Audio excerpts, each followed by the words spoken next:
Okay, so I am uploading the mini satchel from the SVG folder. Continue to upload. I'm going to ungroup everything. I'm going to change the color just so that I can see everything clearly. So this is the base of the bag. These are the handles, and it'll just be an open bag.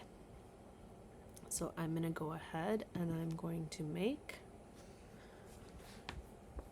Now I have rolls of faux leather, so I'm not too worried about the size.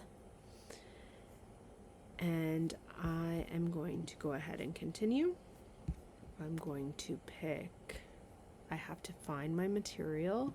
I don't have it bookmarked. Faux leather. Paper thin, that's it. We'll bookmark it and we'll select it. And I'm going to use the fine point blade, so I'm just going to go ahead and load that into the machine now.